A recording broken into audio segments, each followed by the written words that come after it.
Bismillahirrahmanirrahim. Assalamualaikum warahmatullahi wabarakatuh. Perkenalkan, nama saya Nafisa Nail dari kelas 2A Pendidikan Jasmani Universitas Siliwangi, NPM 1921911026. Di sini saya akan memaparkan atau menjelaskan mengenai hasil dari tugas makalah mata kuliah telaah kurikulum pendidikan jasmani yang berjudul mengurai dan menjelaskan mengenai model kurikulum pendidikan jasmani. Nah, dalam makalah tersebut ada beberapa poin-poin yang penting, yang diantaranya yang pertama ada developmental education dan movement, yang kedua ada sport education, yang ketiga ada personal meaning, dan yang keempat ada health related physical fitness. Nah, dari 4 poin tersebut adalah diantaranya model-model kurikulum pendidikan jasmani, gitu, yang dimana ketika nanti kita menjadi seorang guru, maka kita menerapkan model-model kurikulum tersebut untuk mengajar atau memberikan pendidikan di suatu instansi sekolah kepada murid-murid atau siswa-siswa kita. Untuk masuk pembahasan yang selanjutnya, yaitu ada yang pertama mengenai pembahasan developmental education dan movement, yaitu adalah pendidikan perkembangan dan gerak siswa. Pendidikan gerak atau movement education ini menekankan pendidikan lewat gerak yang mula-mulanya dikembangkan oleh Rudolf Laban di Inggris.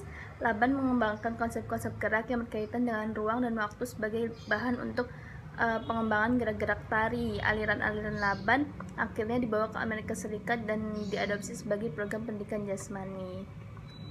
Jadi mungkin dari tari tersebut bisa dikembangkan menjadi gerak-gerak pendidikan jasmani, gerak-gerakan olahraga gitu. Dan untuk model developmentnya atau model pendidikan perkembangannya itu memfokuskan tujuan pendidikannya pada artikulasi diri yang mendekatkan atau menekankan pertumbuhan pribadi dari setiap anak. Kurikulumnya dikembangkan berdasarkan tingkat perkembangan anak dan yang berusaha menyeimbangkan penekanan pada ranah kognitif, afektif, dan psikomotor. Sementara itu, pendidikan jasmani yang berorientasi pada development mental education ini mengarahkan kegiatan anak melalui pemenuhan kebutuhan keterampilan pada diri anak, disesuaikan dengan tahap perkembangan fisik dan mentalnya. Setiap kelompok anak diarahkan pada keterampilan gerak yang dibutuhkan oleh anak tersebut, jadi berbeda-beda setiap anaknya. Nah, untuk pembahasan yang kedua atau poin yang kedua itu adalah sport education atau pendidikan olahraga. Ada kesalahpahaman bahwa pendidikan jasmani sama dengan pendidikan olahraga. Itu keduanya adalah hal yang berbeda ya tentunya. Pendidikan jasmani sendiri lebih menekankan pada pengembangan keterampilan motorik dasar dan memperkaya perbendaharaan gerak. Sedangkan pendidikan olahraga itu menekankan pada pembinaan keterampilan berolahraga dan menghayati nilai-nilai yang diperoleh dari kegiatan berlatih dan bertanding. Nah, semua anak atau siswa yang dibekali pengalaman nyata untuk berperan dalam pembinaan olahraga ini seperti wasit, atlet, atau pelatih. Dalam arti inilah pendidikan olahraga dan pendidikan jasmani itu di Amerika Serikat misalnya menyandang misi pendidikan yang lengkap.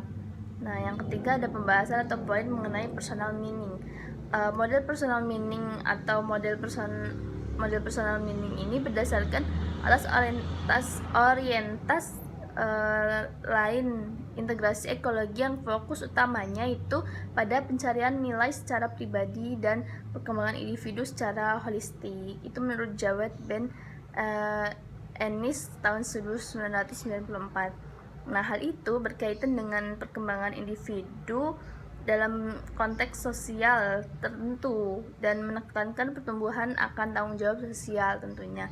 Model ini dipercaya bahwa akan mengusahakan pendidikan yang diarahkan kepada perkembangan warga dunia yang siap untuk berperan serta dalam usaha bersama membangun suatu masyarakat dunia yang lebih baik. Model ini berdasarkan asumsi bahwa agar suatu pengalaman menjadi pendidikan bagi pelakunya, maka proses tersebut haruslah mempunyai manfaat yang penting bagi individu tersebut. Masuk ke poin yang selanjutnya, itu adalah health related physical fitness. Model kurikulum kebugaran jasmani ini, atau yang sering disebut sebagai model pendidikan kebugaran, hampir sama dengan model perkembangan dan humanistik, terutama dalam hal pandangan ketiga model tersebut dalam melihat pendidikan jasmani sebagai alat yang menyumbang besar pada kesehatan atau well-being siswa, dan itu menurut Jawad et al. 1995.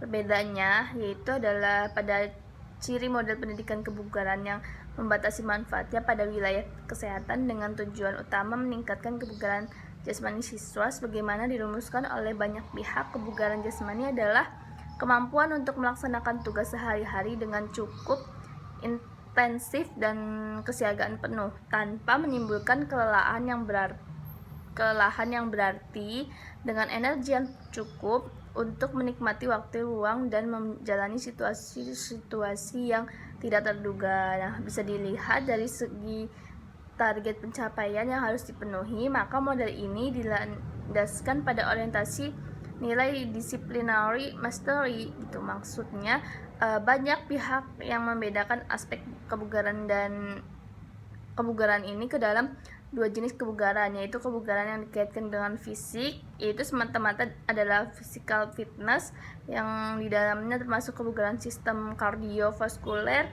yaitu adalah otot dan daya tahan otot, kelenturan dan komposisi tubuh. Dan kedua, ada kebugaran yang berkaitan dengan kemampuan gerak atau motor fitness, yang masukkan unsur-unsur seperti kecepatan, kelincahan, power, keseimbangan, koordinasi, dan waktu reaksi. Dan tentunya ya pada model pendidikan kebugaran ini tujuan utamanya adalah mencapai kebugaran jenis pertama, tetapi diyakini bahwa kegiatan yang dipilih pun harus senantiasa memasukkan upaya untuk memperbaiki kualitas diri dari jenis kebugaran yang kedua. Nah, mungkin sekian yang dapat saya sampaikan, kurang lebihnya mohon maaf. Wassalamualaikum warahmatullahi wabarakatuh.